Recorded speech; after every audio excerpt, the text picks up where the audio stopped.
교회 내는 잘못된 성령 이해와 혼탁한 영성 훈련 운동의 조류가 많은 가운데 올바른 성령론을 교회의 신앙에 확립시켜야 될 과제에 우리가 직면하고 있죠.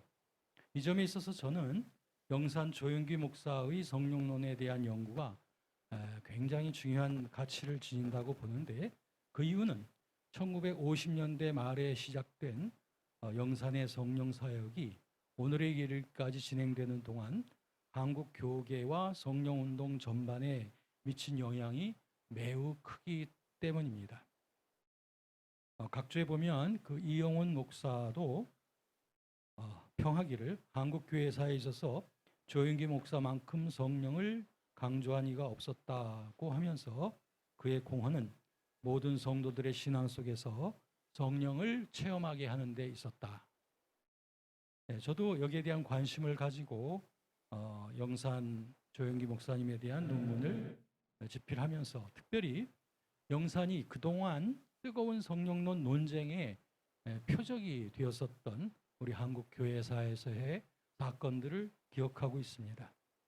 그러면서 그분의 성령론에 어떠한 갈등이 있었는지, 또 어떤 변화를 갖게 되었는지, 또 여러 시대를 거쳐가면서 그가 성령론의 어떤 발전들을 이루게 되었는지를 분석하게 되었습니다. 특별히 이영훈 목사는 조영기 목사의 성령론이 그동안은 사변적 이해에만 머무르던 성령론을 교회 사역과 현장과 성도의 삶에 체험적으로 역사하는 성령으로 이끌어냈다라고 하면서 민경배와 박명수 박사의 글을 참조해서 이르기를, 이 같은 조영기 목사의 성령 이해는 20세기 후반 여의도 순복음교회의 성령운동에서 갑자기 출발한 것이 아니라 밖으로는 세계 오순절 운동의 성령운동이 한국교회에 접목되어진 거고, 안으로는 1907년 평양 대부흥운동 이래로 한국교회에 도도히 흘러온 성령운동을 집대성한 것이다. 이렇게 평했습니다. 저는 광의적인 의미에서 한국 오순절 성령운동의 시기를 사회적 변화의 큰 격동을 따라서 크게 셋으로 구분했습니다. 그리고 각 시기가 한국교회 오순절 성령운동의 역사에 있어서 나름대로의 특성과 역할을 지니고 있다고 보는데, 흥미롭게도 영산의 성령론은 이러한 각 시기 속에 나타난 성령론의 발전에 선도적인 역할을 해준 그런 입지를 갖고 있다는 것이 저의 주장입니다. 그래서 이 논문은 영산이 각 시기의 시대적 요청 속에서 어떤 성령론의 내용을 촉구하게 됐는지, 또 이를 통해서 한국교회의 성령운동에 기여한 요소들은 어떤 것인지를 다루게 될 것입니다. 역사적으로 보면 우선 한국교회에 복음이 들어오게 되어지면서 이제 성령론이 태동이 되어지게 되겠죠.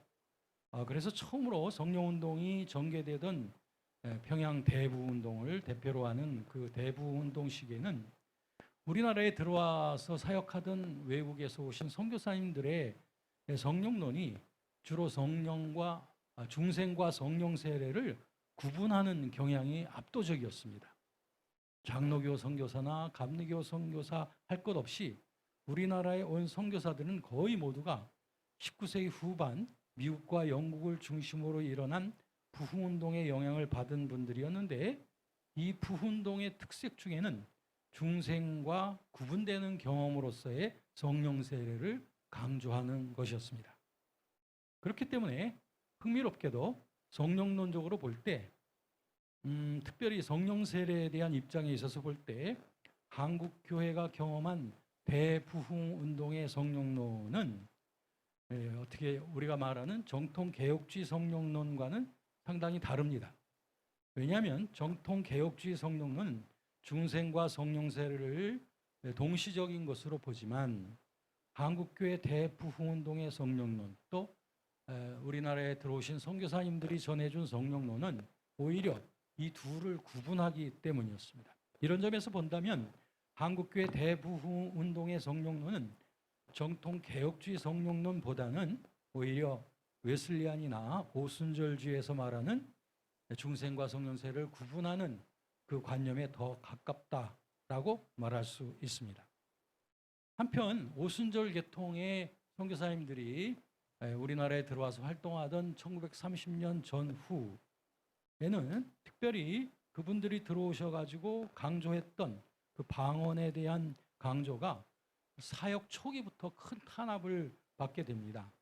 그 이유는 1930년 즈음에서 우리나라에 일어나고 있던 여러 혼합주의적인 재래 종교들, 이런 종교들의 로 인하여 그 이단에 대한 그 촉각이 두드러지고 있었던 차에 여러 가지 신비적인 운동을 무조건 이단이라고 이제 배척하는 일들이 많이 생기게 되었고, 그 여파 속에서 마침내 그 모처럼 시작되었던 그 오순절의 그 방언의 중심으로 하는 운동이 기존 교단들로부터 강도 높은 비판을 당하게 되었습니다.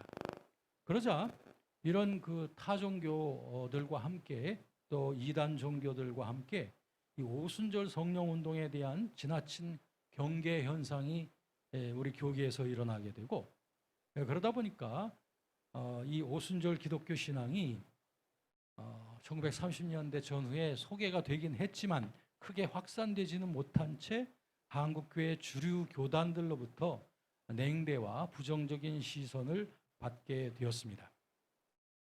이제 마침내 해방을 맞고 또 6.25 전쟁을 거치고 난 다음에 우리나라는 이제 국가 재건의 시대를 맞게 되었는데요. 이때 교회도 역시 부흥과 성장의 시대의 문이 열렸을 때 바로 영사는 그의 사역 초기부터 펼친 그의 성령 운동이 한국 교계에 큰 반향을 일으키게 되었습니다. 특별히 방언을 성령 세례의 초기적 표적으로 보는 그 영산의 그 성령론의 강조가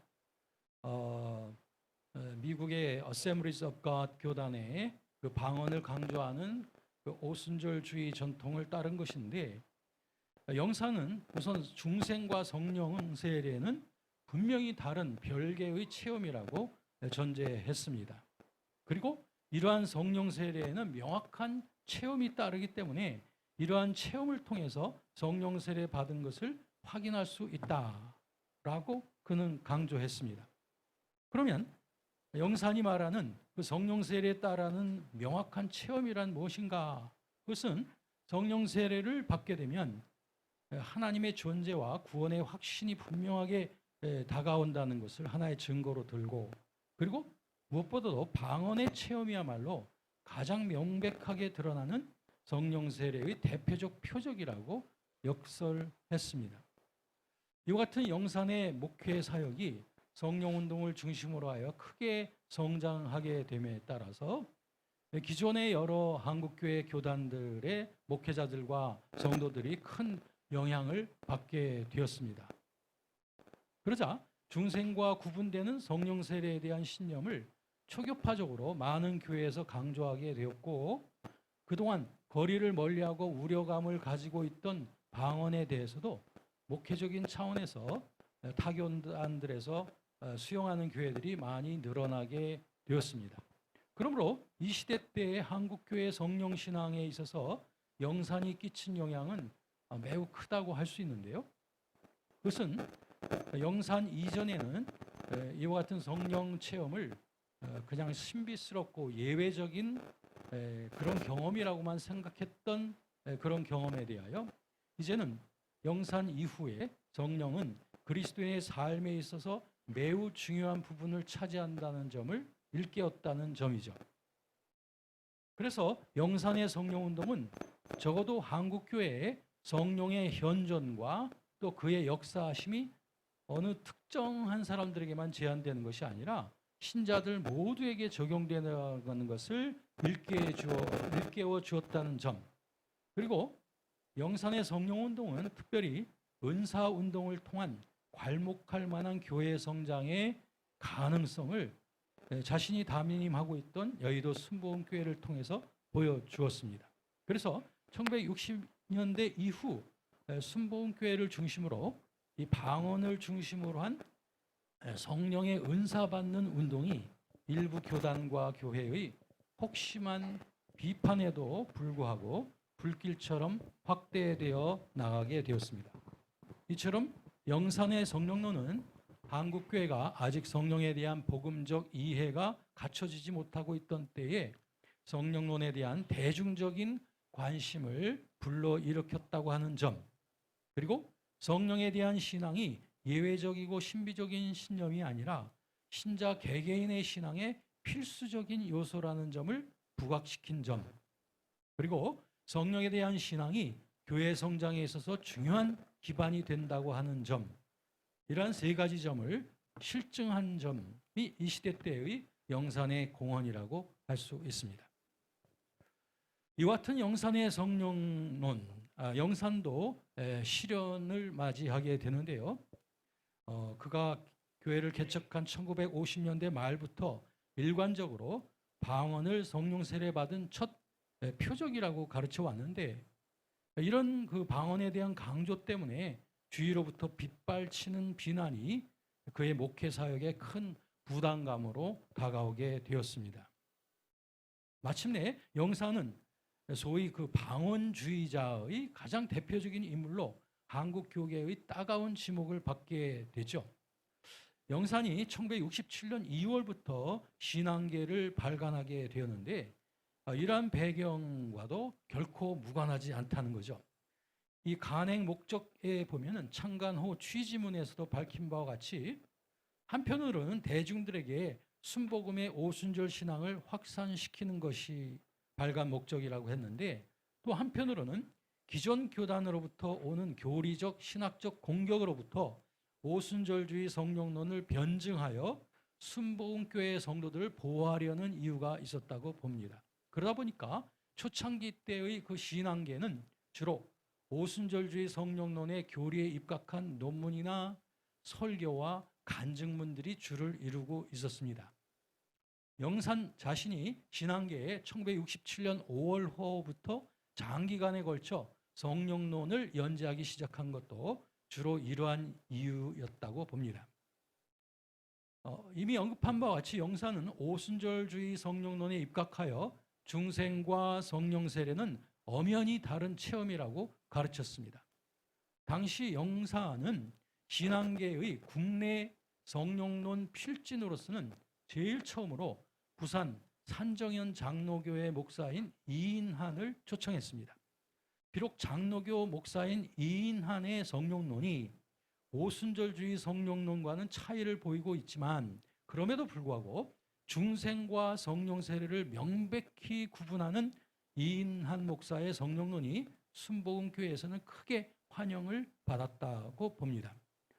이 이인한 목사의 글이 시작되기 전에 편집자는 신앙계에서 곁들이기를, 이 말씀이 제1차적 의의는 성령 세례를 받을 대상자에 대한 언급에 있다라고 했는데요. 이것은 어디까지나 장로교 목사의 글을 게재하는 이유는 성령 세례의 방언과의 관련성보다는 중생과 성령 세례에 대한 구분에 강조점이 있다는 점을 은연중 암시한 것입니다. 다시 말해서 방언 문제만 다루지 않는다면 장로교 목사인 이인한의 성령론도 순복음교회의 신앙과 별로 다르지 않다고 간주한 것이죠. 이처럼 1960년대 말에 이르러서 영산은 자신의 성령론을 확고하게 주장하고 있었습니다. 그런데 교계에서 빗발치는 비난에 대하여 주장의 강도를 약간 낮추기도 했습니다. 한 예를 들면은 그의 성령론 신앙계에 수록된 성령론 연재 글에 보면은 이런 표현이 있습니다. 그렇다고 나는 결코 방언이 성령 세례라고는 말하지 않는다. 어떤 사람들이 오늘날 하나님의 성회에서는 그렇게만 가르친다고 잘못 전하고 있는 것처럼. 네.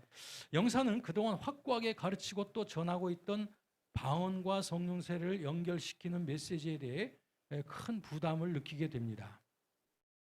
그는 또 신앙계에 표현하기를 물론 방언 자체가 성령 충만은 아니다. 그러나 방언은 성서적으로 확증된 성령 충만한 체험의 강력한 외적 표적인 것이다.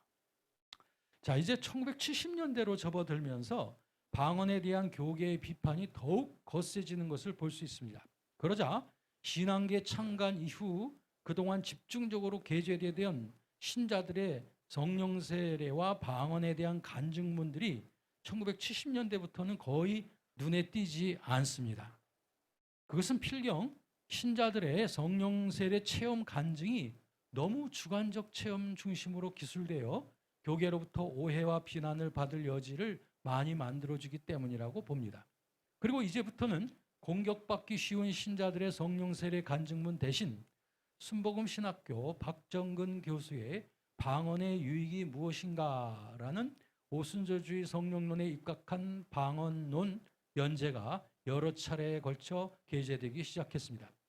이처럼 교회적으로는 순복음교회의 큰 부흥기를 맞이하게 되지만 자신의 성령론을 전개함에 있어서는 큰 시련기를 맞이하게 된 것이죠.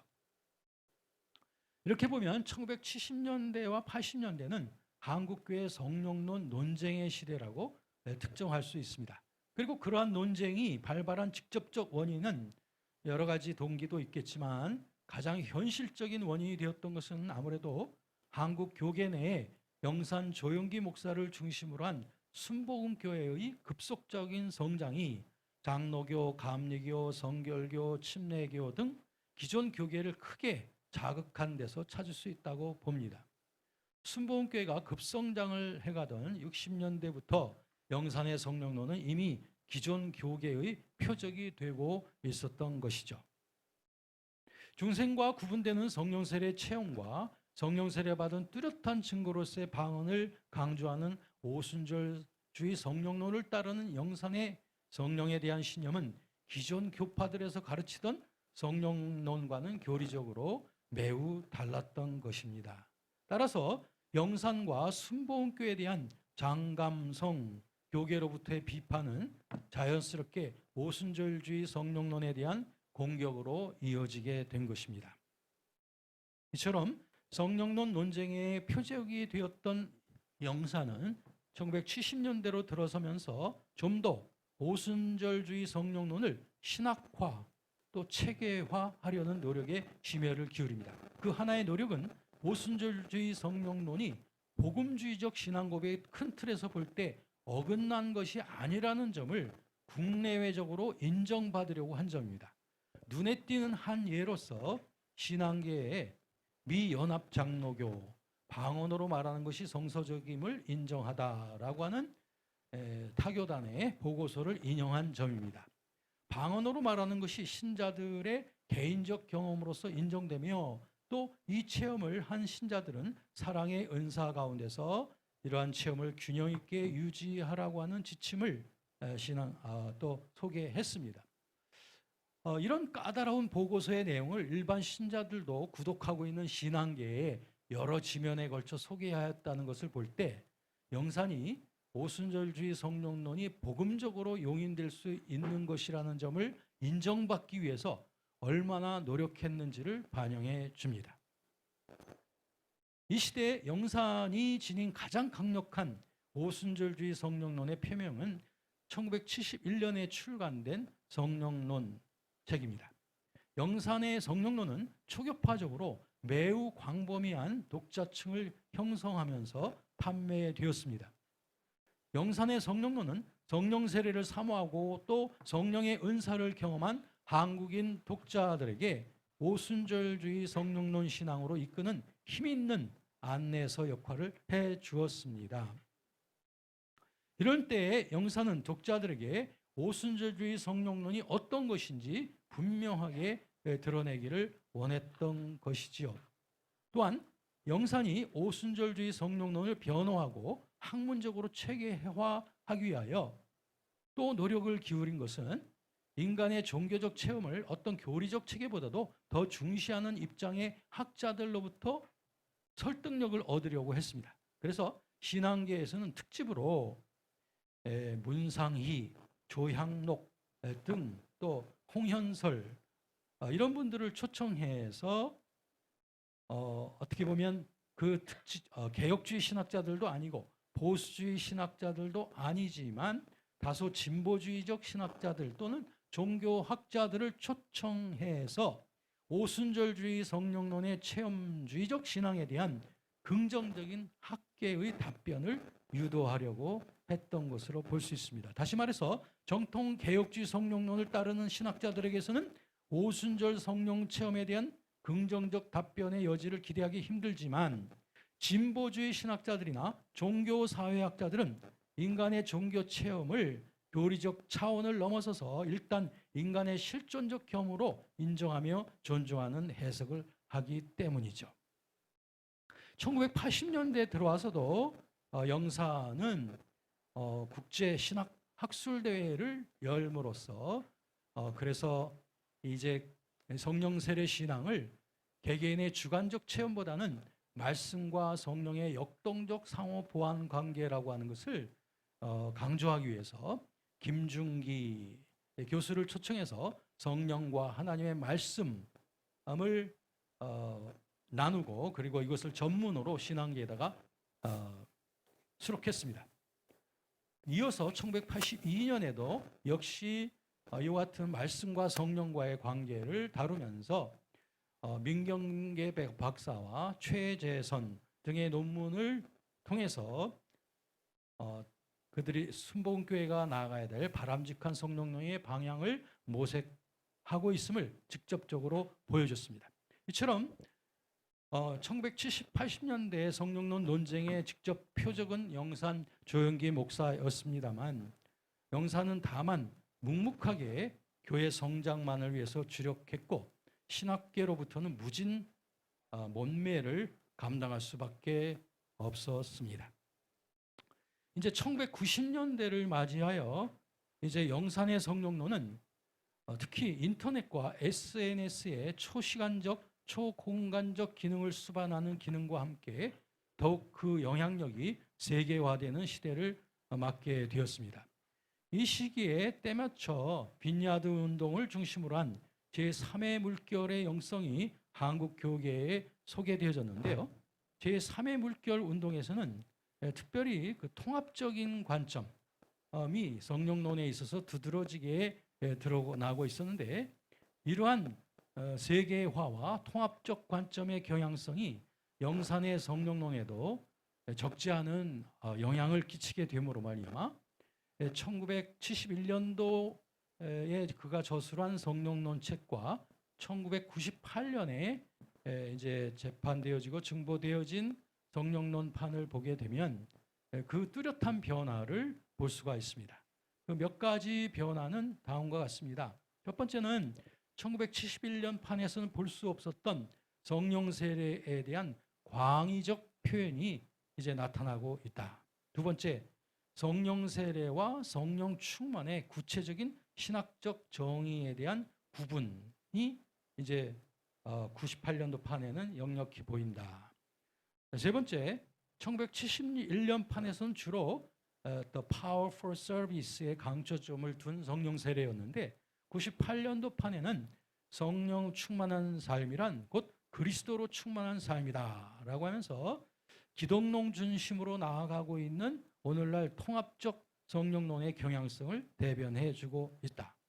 네 번째는 1971년도 판에서는 성화나 성결에 대한 언급을 볼 수가 거의 없었습니다만 그의 후기 저작에서는 이러한 챕터들을 거기에 덧붙이고 있는 것들을 보게 됩니다. 다섯 번째, 전에는 성령과의 인격적인 교제에 대한 확신에 대한 그러한 내용들이 없었습니다. 각주 44번 보면 영산 자신이 자신의 초기 사역에서는 성령과의 인격적인 교제의 신앙이 없었다고 스스로 고백을 했던 것처럼 말이죠.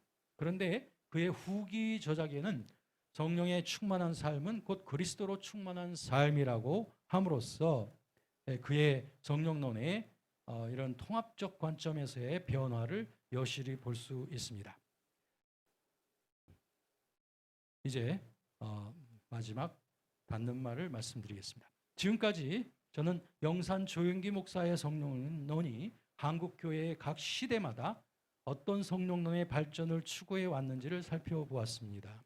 한국교회의 성령론이 최초로 소개되던 시대에는 한국의 재려직 심성과 타종교 영성과의 틈바구니에서 오순절적 성령신앙은 마치 신비주의적 이단성을 지닌 것처럼 배척되곤 했습니다. 그리고 그 이후 해방 이후 근대화 시대에는 영산의 성령론이 한국 교계에 소개됨에 따라 좀 더 구체화된 성령의 은사, 방언, 그리고 성령 세례에 대한 논의로 이어지게 되었습니다. 1970년대 이후 성령론 논쟁이 격화되었지만 이로 인해 한국 교계와 신학계는 이제야 올바른 성령론이 어떤 것인가에 대한 연구에 집중하게 되었는데, 그리고 그 결과 한국교회는 좀 더 성경적인 성령신앙에 대한 이해를 하게 되었습니다. 이러한 논의에 불을 붙이게 된 것이 바로 영산의 성령론이라는 점을 고려해 볼 때, 영산은 한국교회에 비로소 복음적 성령론 논의에 대한 동기를 제공한 위치에 있습니다. 1980년대 말 이후 세계화 시대의 큰 특징은 융합성에 있는데, 성령론에도 예외 없이 그 특징으로서의 통전적 성령론이 나타나고 있습니다. 통전적 성령론의 가장 보편적 현상은 그리스도와의 연합 모티브와 함께 은사를 동반한 복음 증거의 능력의 강조, 이런 것이 모든 계통의 성령론 유형에서 더욱 드러나고 있다는 점입니다. 그리고 영산의 성령론은 이러한 성령론의 통전성을 그대로 잘 드러내고 있는 것이죠. 결론적으로 볼 때 영산의 성령론은 한국교회의 중요한 시기마다 성령신앙의 가치를 일깨우고 복음적으로 발전하는 방향성을 촉구한 공로가 있다고 봅니다. 영산의 초기 성령운동을 통해 한국교회는 비로소 기독교적인 성령론에 대한 자각을 하게 되었고요. 또 성령론 논쟁 시기에는 한국 신학계가 활발한 논의를 통해 성령론의 발전을 가져오게 되었는데, 그때 그 논의의 동기를 제공한 이도 바로 영산이었습니다. 그런가 하면 세계화의 물결 속에 통전적 성령론 신앙이 보편적 확산을 한국교회에 제공한 중요한 인물 중에 한 사람이 또한 영산이었습니다. 이처럼 그의 60여 년에 걸친 사역의 땀방울들이 모여 연그러진 것은 바로 복음적 성령론을 향한 알찬 열매들인 것이고, 그러므로 이제 한국교회는 영산이 일구어 놓은 이러한 신학적 유산에 걸맞는 힘찬 복음적 성령신학의 사역을 통해 세계 복음화의 완수를 이루어 나가야 할 것입니다. 감사합니다.